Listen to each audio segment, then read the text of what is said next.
Boa tarde, Brasil. Estamos no ar pela sua 98,5. Hoje é quarta-feira, né? Dia 11 de setembro de 2019, né? Hoje também, quando fala de 11 de setembro, fala daquela grande tragédia também, que lembra, né? Que aconteceu nos Estados Unidos, onde muitas pessoas morreram, né?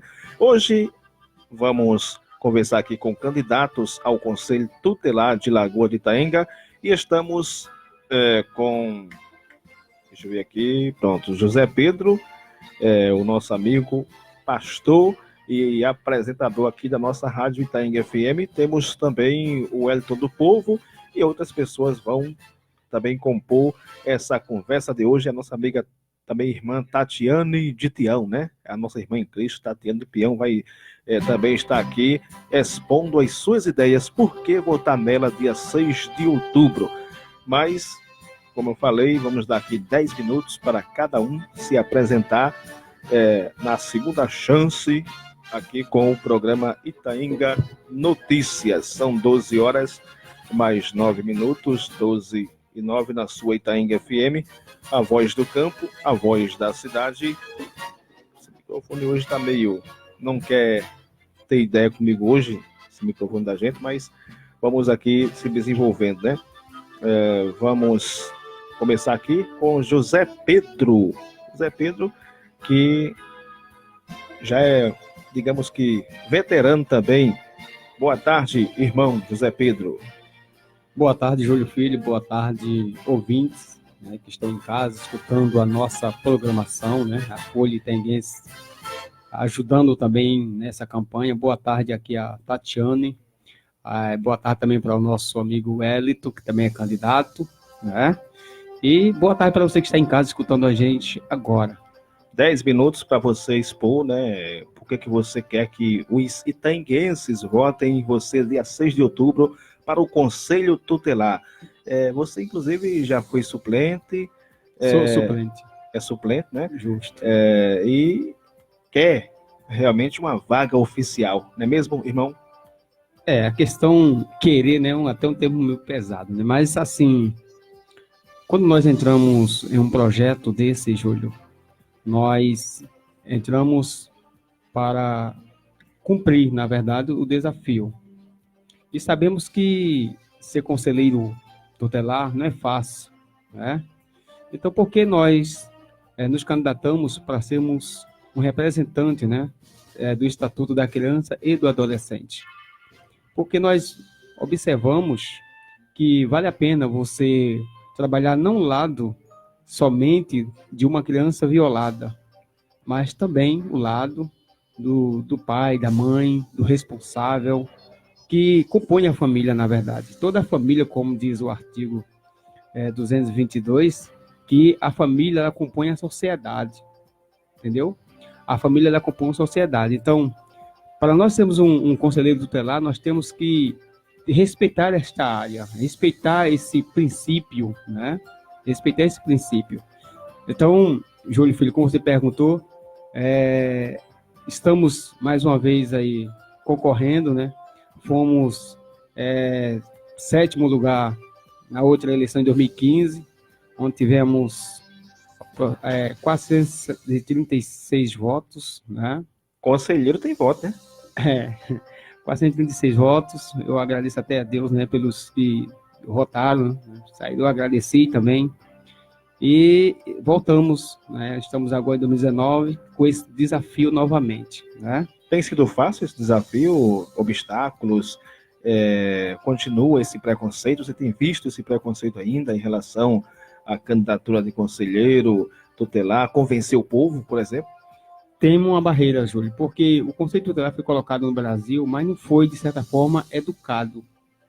Não veio a educação do porquê e para que o conselho tutelar.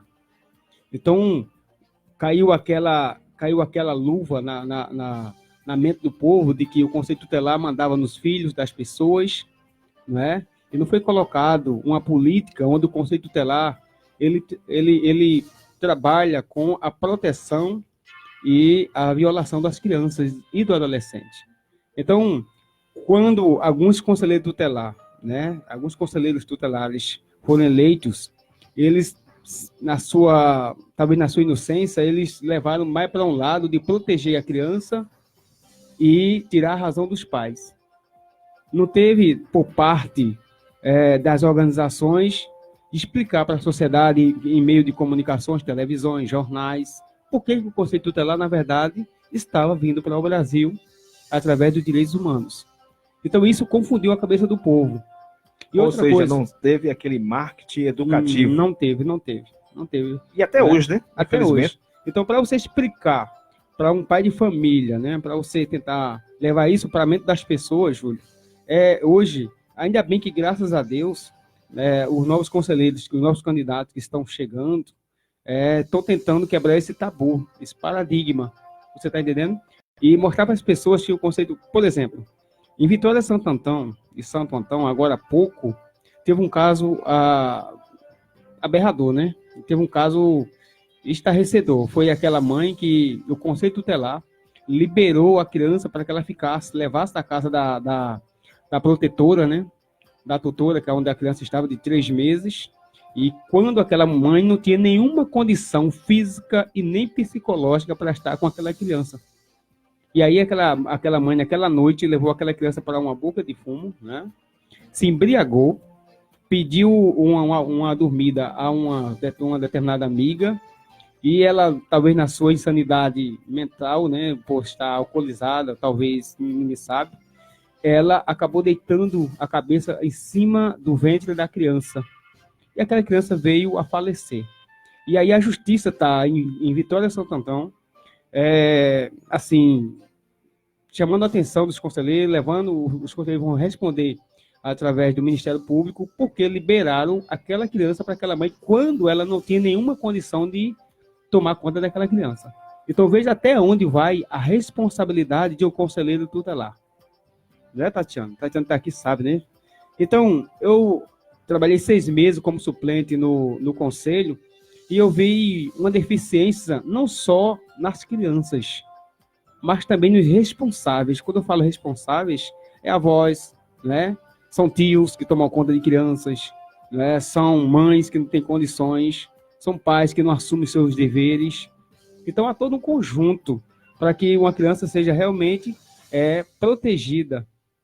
E nós, como conselheiros, que não somos justiça, né? Algumas pessoas pensam que nós somos justiça, somos juiz, a gente pode tomar a criança de alguém e dar guarda, quando não é assim que funciona. A gente orienta, a gente aconselha, a gente encaminha quando é necessário para a rede, né? Temos o CONDIC que nos dá o total apoio, tem o CREAS que nos ajuda quando a criança ela sofre uma violação, né? Temos o CRAS que trabalha na assistência, não é isso, Tatiana?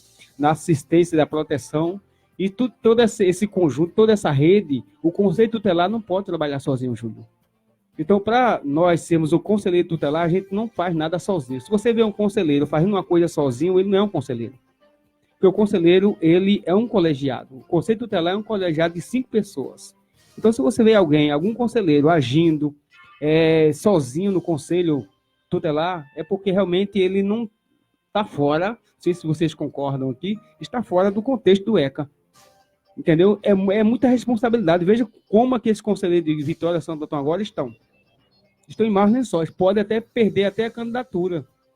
Porque por causa da atitude deles de permitir que aquela mãe levasse aquela criança daquele ambiente, naquele momento, naquele dia, e veio a óbito.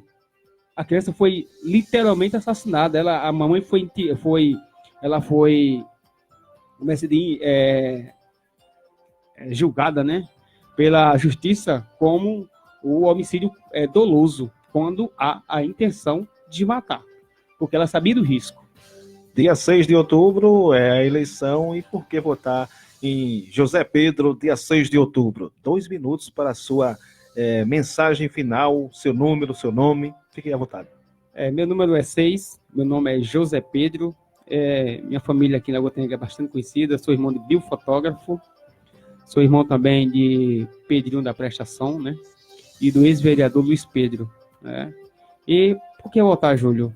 Eu acredito que eu sou um pouco reservado quando eu me coloco numa situação onde eu mereça alguma coisa das pessoas, porque na verdade as pessoas é quem nos julgam. As pessoas é quem nos julgam. Então, essa questão de a gente estar aqui concorrendo a uma vaga, isso aí que tem que ver é a sociedade. Na verdade, o Conselho Tutelar, ele é escolhido pela sociedade. A sociedade é quem vê a capacidade, como eu tenho uma base em aconselhamento, tenho uma base, assim, até na área mesmo, como na minha cadeira da minha formação, tenho uma cadeira de psicologia, não sou psicólogo, mas a gente estuda, então a gente tem uma base, a gente sabe, a gente tem que saber realmente por que a gente está empleitando uma vaga no Conselho Tutelar. Então, essa é a sociedade que tem que realmente ver, que tem que realmente saber se a gente está apto ou não, e no dia 6, o número é 6, estamos aí. E aí depende aí do cabo eleitor, dos amigos, né, que nos vê, nos conhecem, sabe do nosso trabalho, que prestamos no Conselho durante 6 meses, e eu espero que realmente isso seja levado em consideração, e aí o voto, quem decide é o povo, né, Tatiana? E aí seja feita a vontade de Deus na vida das pessoas que assim acreditarem em nós. Aí, a fala hoje de José Pedro, candidato ao Conselho Tutelar de Lagoa de Itaenga. Vamos só a 1 minuto de apoio cultural e daqui a pouco vamos